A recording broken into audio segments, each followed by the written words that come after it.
আসসালামু আলাইকুম। আজ ২৯ জুন ২০২৫ খ্রিস্টাব্দ ১৫ আষাঢ় ১৪৩২ বঙ্গাব্দ ৩ মুহররম ১৪৪৭ হিজরি রবিবার। সংবাদ পাঠ করছি মনির হোসেন কাপার। প্রথমেই শুনবেন সংবাদ শিরোনাম। নতুন বাংলাদেশ দিবস পালনের সিদ্ধান্ত বাতিল। বরগুনায় চলছে ডেঙ্গুর প্রকোপ। মির্জাগঞ্জে এক স্কুল ছাত্রীর ঝুলন্ত মরদেহ উদ্ধার। মুরাদনগরে ধর্ষণ ভিডিও ধারণের অভিযোগে মূল অভিযুক্তসহ গ্রেপ্তার ৫। বরগুনায় ডাক্তার পরিচয়ে প্রতারণার অভিযোগে ৩ জনকে ৩ লাখ টাকা জরিমানা। মাইকিংয়ে রেকর্ড করা হয় ডকুমেন্টারি। শুনলেন সংবাদ শিরোনাম, এবার বিস্তারিত। ১৬ জুলাই শহীদ দিবস পালনের সিদ্ধান্ত নিয়েছে উপদেষ্টা পরিষদ। আর ৫ আগস্ট পালন করা হবে জুলাই গণ অভ্যুত্থান দিবস। অন্যদিকে ৮ আগস্ট কোনো বিশেষ দিবস পালন করা হবে না। আজ উপদেষ্টা পরিষদ এ সিদ্ধান্ত নিয়েছে। ছাত্র জনতার অভ্যুত্থানে গত বছরের ৫ আগস্ট শেখ হাসিনা সরকারের পতন হয়।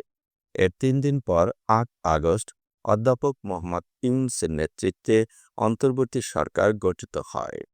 গত বুধবার মন্ত্রিপরিষদ বিভাগ থেকে জারি করা এক পরিপত্রে বলা হয়েছিল, ছাত্র জনতার অভ্যুত্থানে আওয়ামী লীগ সরকার পতনের দিন ৫ আগস্টকে জুলাই গণ অভ্যুত্থান দিবস ঘোষণা করেছে অন্তর্বর্তী সরকার।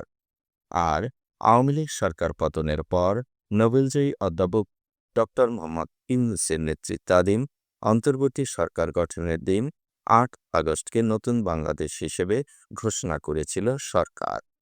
এছাড়া গণ আন্দোলন চলাকালে রংপুরে পুলিশের গুলিতে আবু সাঈদের নিহত হওয়ার দিন ১৬ জুলাইকে শহীদ আবু সাঈদ দিবস ঘোষণা করা হয়েছে। সরকারি চাকরিতে প্রবেশে প্রচলিত কোটা প্রথার সংস্কারের দাবিতে গত বছরের জুলাইয়ে শুরু হওয়া ছাত্র জনতার আন্দোলনে ১৬ জুলাই গুলিবিদ্ধ হয়ে প্রথম নিহত হন রংপুরের বেগম রোকেয়া বিশ্ববিদ্যালয়ের ইংরেজি বিভাগের শিক্ষার্থী আবু সাঈদ, যিনি জুলাই গণ অভ্যুত্থানের প্রথম শহীদ। ৮ আগস্টকে নতুন বাংলাদেশ দিবস ঘোষণা নিয়ে আপত্তি জানান জাতীয় নাগরিক পার্টি এনসিপির শীর্ষস্থানীয় ৩ নেতা সার্জিস আলম, হাসনাত আবদুল্লাহ ও আক্তার হোসেন। এখন উপদেষ্টা পরিষদ সিদ্ধান্ত নিল ৮ আগস্ট কোনো বিশেষ দিবস পালন করা হবে না। বরগুনায় চলছে ডেঙ্গুর প্রকোপ। সরকারি হিসেবে বরগুনায় মৃত্যুর সংখ্যা ৬ জন, বেসরকারি হিসাবে ২৫ জন। বরগুনার civil surgeon doctor Mohammad Abul Khatta জানিয়েছেন, গত ২৪ ঘণ্টায় নতুন করে ডেঙ্গুতে আক্রান্ত হয়েছেন ৭৮ জন, যাদের মধ্যে আমতলী উপজেলায় ৩, পাথরঘাটায় ৩, তালতলী ১ ও বরগুনা সদর উপজেলায় ৬৯ জন নতুন করে আক্রান্ত হয়েছে। চলতি বছর এখন পর্যন্ত ২,৮৫৫ জন ডেঙ্গুতে আক্রান্ত হয়ে হাসপাতালে চিকিৎসা নিয়েছেন। হাসপাতালে ভর্তি আছেন ২১৭ জন। শুধুমাত্র বরগুনা জেনারেল হাসপাতালে ভর্তি আছেন ১৭০ জন। এখন পর্যন্ত সুস্থ হয়েছেন ২,৬৩৮ জন। পটুয়াখালীর মির্জাগঞ্জে এক স্কুল ছাত্রীর ঝুলন্ত মরদেহ উদ্ধার করেছে পুলিশ। শুক্রবার গভীর রাতে মির্জাগঞ্জ ইউনিয়নের ঘটকের আন্দুয়া গ্রাম থেকে তার মরদেহ উদ্ধার করা হয়। স্বজনদের দাবি, ওই ছাত্রীকে ধর্ষণের পর হত্যা করে মরদেহ ঝুলিয়ে রাখা হয়েছে। ১.৫ বছর ধরে মির্জাগঞ্জের ঘটকের আন্দুয়া গ্রামে ওই শিক্ষার্থী তার দাদি রোকেয়া বেগমের সঙ্গে বসবাস করছিল। ওই ছাত্রী এলাকায় একটি স্কুলে ৬ষ্ঠ শ্রেণীতে পড়ত। শুক্রবার সন্ধ্যায় তার দাদি ওই মেয়েটিকে বাসায় একা রেখে পান খাওয়ার জন্য অন্য বাসায় চলে যান। কয়েক ঘন্টা পর দাদি বাসায় ফিরে ফ্যানের সঙ্গে নাতনির ঝুলন্ত মরদেহ দেখতে পেয়ে পুলিশে ফোন দেয়। পরে পুলিশ এসে তার মরদেহ উদ্ধার করে। নিহত শিক্ষার্থীর খালা উপমা পারভিন খাদিজা জানান, তার বোনের মেয়ে আত্মহত্যা করেনি, তাকে ধর্ষণের পর হত্যা করা হয়েছে। ওই কিশোরীকে তার ফুফাতো ভাই শাকিল, সাজিদ ও প্রতিবেশী শামীম যৌন হয়রানি করত। তাদের মধ্যে কেউ একজন তাকে ধর্ষণের পরে হত্যা করেছে। কুমিল্লার মুরাদনগরে ধর্ষণ ও ভিডিও ধারণের অভিযোগে মূল অভিযুক্ত ফজর আলীকে গ্রেপ্তার করেছে পুলিশ। আজ ভোর ৫টার দিকে রাজধানীর সায়েদাবাদ এলাকা থেকে তাকে গ্রেপ্তার করা হয়। ফজর আলী মুরাদনগরের বাহেরচর ৫ কিত্তা গ্রামের শহীদের ছেলে। এছাড়া ধর্ষণের ভিডিও ধারণ ও ছড়িয়ে দেওয়ার অভিযোগে আরও ৪ জনকে গ্রেপ্তার করা হয়েছে। তারা হলেন একই গ্রামের অনিক, সুমন, রমজান ও বাহু। গত বৃহস্পতিবার রাতে হোমনা থেকে মুরাদনগরে বাবার বাড়ি বেড়াতে আসা এক নারীকে ৫ কিত্তা গ্রামের শহীদ মিয়ার ছেলে ফজর আলী ঘরের দরজা ভেঙে ধর্ষণ করে। ঘটনার সময় আশপাশের কয়েকজন ঘটনাস্থলে এসে ভুক্তভোগী নারীকে বিবস্ত্র অবস্থায় দেখে ভিডিও ধারণ করে এবং পরে তা সামাজিক যোগাযোগ মাধ্যমে ছড়িয়ে দেয়। এ ঘটনায় ভুক্তভোগী নারী বাদী হয়ে মুরাদনগর থানায় একটি ধর্ষণ মামলা দায়ের করেছে। ওই নারীর স্বামী দুবাই প্রবাসী।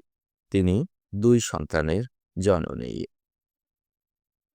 বরগুনায় ডাক্তার পরিচয়ে প্রতারণার অভিযোগে আটকের পরে ৩ জনকে ৩ লাখ টাকা জরিমানা করেছেন ভ্রাম্যমাণ আদালতের বিচারক। একজনের বিরুদ্ধে হয়েছে মামলা। শনিবার রাতে জাহাঙ্গীর হোসেন, ইদ্রিস মিয়া, বিধান রঞ্জন রায় এবং জহিরুল ইসলাম সৌরভকে আটক করা হয়। এদের মধ্যে জাহাঙ্গীর, ইদ্রিস ও বিধান রঞ্জন রায় দোষ স্বীকার করলে তাদের প্রত্যেককে ১ লাখ টাকা করে জরিমানা এবং চেম্বার না করার শর্তে ছেড়ে দেওয়া হয়। জহিরুল ইসলাম সৌরভ দোষ স্বীকার না করায় তার বিরুদ্ধে নিয়মিত মামলা রয়েছে। ভ্রাম্যমাণ আদালত পরিচালনা করেন সিনিয়র জুডিশিয়াল ম্যাজিস্ট্রেট এস.এম. শরিয়ত উলিয়া। মাইকিনে রেকর্ড করা হয় লোকবেতারে। সুমধুর ও সুস্পষ্ট কণ্ঠে মাইকিনের জন্য লোকবেতারের বিকল্প নেই। লোকবেতারের সাউন্ডপ্রুফ স্টুডিওতে করা হচ্ছে গান ও নাটকের রেকর্ড। সেই সাথে লোকবেতারের নামমাত্র টাকায় প্রচার করা হচ্ছে বিজ্ঞাপন। ১৫ সেকেন্ডের বিজ্ঞাপন প্রচারিত হচ্ছে মাত্র ৫০০ টাকায়। ৩০ সেকেন্ডের বিজ্ঞাপন ১,০০০ টাকা, ৪৫ সেকেন্ডের বিজ্ঞাপন ১,৫০০ টাকা আর ১ মিনিটের বিজ্ঞাপন প্রচার করা হয় মাত্র ২,০০০ টাকায়। নির্ধারিত টাকার বিনিময়ে প্রতিদিন কমপক্ষে ৫ বার করে পুরো ১ মাস বিজ্ঞাপন প্রচার করা হবে। মাইকিং ও বিজ্ঞাপনের জন্য যোগাযোগ করবেন 01775566644 নম্বরে। এবারে শুনবেন আবহাওয়ার খবর।